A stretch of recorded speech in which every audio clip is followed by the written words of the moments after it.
Online जानकारी news में आप सभी का स्वागत है। देश के गृह मंत्री अमित शाह की मुश्किलें लगातार बढ़ती जा रही हैं। गृह मंत्री अमित शाह का एक बयान उनके लिए मुसीबत खड़ी करता जा रहा है। आप सब जानते हैं कि राज्यसभा के अंदर देश के गृह मंत्री अमित शाह ने भीमराव अंबेडकर जी के ऊपर एक टिप्पणी की थी। इसके खिलाफ जहां एक तरफ भीमराव अंबेडकर जी के परपोते ने अमित शाह के खिलाफ ऐलान कर दिया है एक बड़े आंदोलन का, तो वहीं अब खबर आ रही है कि 150 से ज्यादा शहरों के अंदर अमित शाह के खिलाफ एक बड़े प्लान की तैयारी हुई है और साथ ही साथ उनके इस्तीफे की मांग तेज हो गई है, जिसके बाद भारतीय जनता पार्टी और खास करके गृह मंत्री अमित शाह पूरी तरीके से बैकफुट पर चले गए। आगे हम आपको बताएंगे कि 150 शहरों के अंदर किस तरीके की प्लानिंग की गई है और अमित शाह जी का इस्तीफा किसने मांगा है। उससे पहले आपको क्या लगता है दोस्तों, क्या वाकई देश के गृह मंत्री अमित शाह जी ने जिस तरीके से भीमराव अंबेडकर जी पर एक बयान दिया था उस पर उनको माफी मांगनी चाहिए? कमेंट सेक्शन में आप लोग अपना फीडबैक जरूर दीजिए। अगर ये वीडियो आपको पसंद आए तो प्लीज इसको लाइक जरूर करिए। चैनल पर नए हैं तो सब्सक्राइब करने के बाद बेल आइकन को प्रेस करना ना भूलें। अमित शाह जी का बयान जो उनके लिए मुसीबत बना है, पहले मैं आपको सुनाना चाहता हूं। ये बयान आप सुनिए, उसके बाद मैं आपको बताऊंगा कि किस तरीके से गृह मंत्री अमित शाह जी का इस्तीफा मांगा जा रहा है और 150 शहरों में उनके खिलाफ किस तरीके से अब प्रेस कॉन्फ्रेंस की तैयारी की जा रही है। देखिए ये वीडियो अमित शाह जी का, जिस पर कंट्रोवर्सी चल रही है। मान्यवर, अभी एक फैशन होगा है आम्बेडकर आम्बेडकर आम्बेडकर आम्बेडकर आम्बेडकर आम्बेडकर। इतना नाम अगर भगवान का लेते हैं तो 7 जन्मों तक स्वर्ग मिल जाता है। अच्छी बात है ना सुनिए तो। दोस्तों, आप लोगों ने स्क्रीन पर बयान सुन लिया है। ये गृह मंत्री अमित शाह जी का वही बयान है जिस पर वो अब घेरते हुए नजर आ रहे हैं। गृह मंत्री अमित शाह के इस्तीफे की मांग को लेकर के अब कांग्रेस पार्टी अगले साल 26 जनवरी तक देश भर में एक कैंपेन चलाने जा रही है। 22 और 23 दिसंबर को कांग्रेस के नेता 150 से ज्यादा शहरों में प्रेस कॉन्फ्रेंस करेंगे।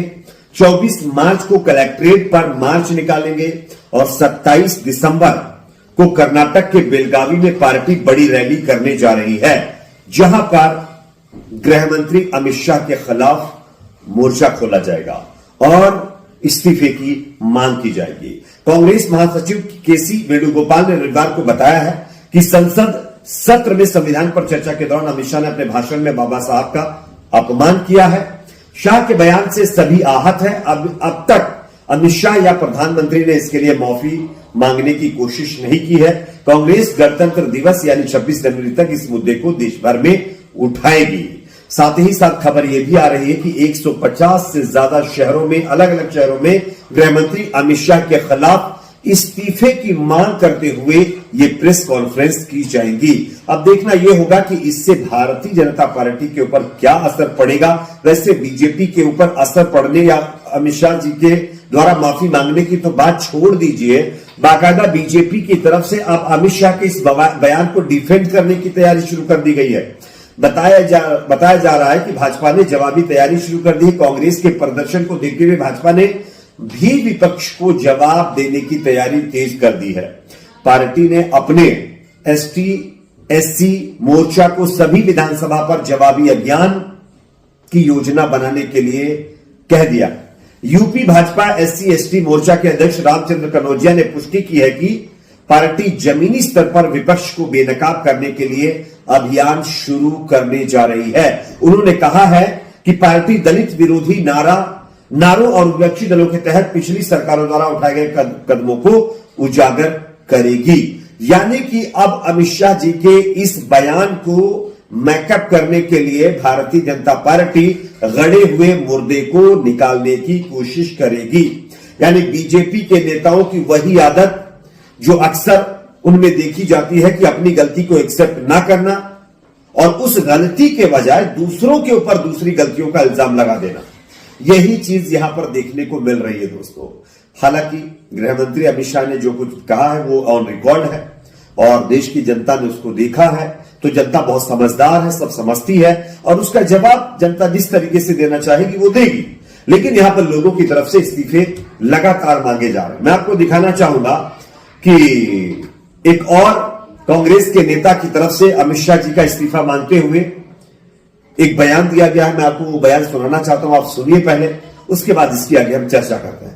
अमित शाह को खुला चैलेंज मैं कर रहा हूं, अगर उनके अंदर सत्ता का मोह नहीं है और वो वाकई बाबा साहब से मोहब्बत करते हैं, अपनी गलती मान के इस्तीफा दे दें। सवाल सिर्फ उस टिप्पणी का नहीं है, सवाल भाजपा के और भाजपा के जो कोर संगठन है, वो जो 75 साल या 100 साल की विचारधारा इनकी है, वो विचारधारा आज पहली बार नहीं, हमेशा अंबेडकर विरोधी रही है।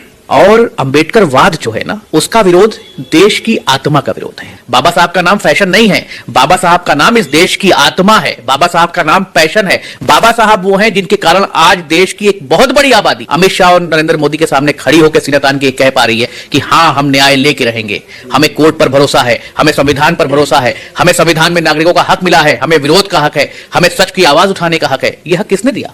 जिस मनुवाद ने हमेशा यह कहा है कि तुम शूद्र हो और तुम और हम बराबर नहीं हो सकते। बाबा साहब ने समानता का अधिकार दिया और आज इसलिए यह बात हो रही है कि पूरा देश इस बात को मानता है कि बाबा साहब अगर नहीं होते तो देश की एक बहुत बड़ी आबादी आज भी मैलाट हो रही होती। देखो प्रॉब्लम क्या है, ये मनुवाद को मानते हैं। इनके मोहन भागवत से लेके और इनके बड़े बड़े नेताओं के बयान सुन लीजिए कि हम इसे हिंदू राष्ट्र बनाएंगे। यहां हर व्यक्ति जो पैदा हुआ भारत में वो हिंदू है, इसलिए हिंदू राष्ट्र तो है ही। ये मोहन भागवत का भी रिसेंट बयान है। तो हिंदू राष्ट्र की जो थ्योरी है ना, वो गोलवलकर और सावरकर की थ्योरी है। बाबा साहब ने उसका विरोध किया और जब तक हम जिंदा हैं हम भी इसका विरोध करते रहेंगे। और अमित शाह को एक बात ये समझ लेनी चाहिए कि वो बाबा साहब से बड़े नहीं बन सकते। बाबा साहब के नाम की खिल्ली उड़ाने की सजा उनको मिल गई और आज तक आपने कभी नहीं देखा होगा कि भाजपा इस लेवल पर बैकफुट पर आई है। आज नहीं तो कल, मैं आप इस बात को नोट कर लीजिए कि अमित शाह को देश से माफी मांगनी पड़ेगी आके। आप राजस्थान की सैकड़ों घटनाएं देखिए कि घोड़े पे चढ़ने के लिए दलित को पुलिस बुलानी पड़ रही है और ठाकुर वहां पे आके मार रहे हैं। मूंछ नहीं रखने दिया जाता जिनको। उत्तर प्रदेश की सैकड़ों घटनाएं हैं। जो जात का कांसेप्ट आप लाए कि तुम शूद्र और हम अव्वल हैं, ये कांसेप्ट इसी मनुस्मृति से निकाला गया है। इतिहास में जब आप जाते हैं तो इतिहास में तो ये अंग्रेजों के जूते पॉलिश कर रहे थे। दोस्तों, आप लोगों ने बयान सुन लिया है। ये कांग्रेस पार्टी के नेता हैं डॉक्टर मेराज हुसैन। इन्होंने गृह मंत्री अमित शाह से माफी की मांग की और साथ ही साथ कहा है कि ये जो बीजेपी वाले हैं, इनका एजेंडा ही कुछ इस तरीके का हिंदू राष्ट्र के नाम पर ये लगातार किस तरीके की चीजों को अंजाम दे रहे हैं, तो आप लोगों ने वीडियो में देख लिया है।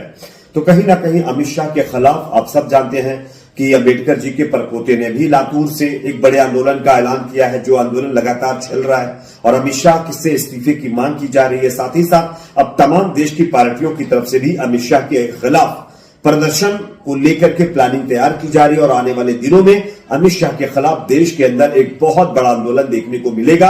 और अमित शाह जब तक इस्तीफा नहीं देते, देश से माफी नहीं मांगते, तब तक इसी तरीके से भारतीय जनता पार्टी को तमाम राजनीतिक पार्टियां बेनकाब करती रहेंगी और उनकी सोच को जनता के सामने उजागर करती रहेगी। आपको क्या लगता है दोस्तों, क्या अमित शाह को अपने बयान पर माफी मांगनी चाहिए? कमेंट सेक्शन में बताइए। वीडियो पसंद आया तो लाइक करिए, शेयर करिए, चैनल पर नए सब्सक्राइब जरूर करें।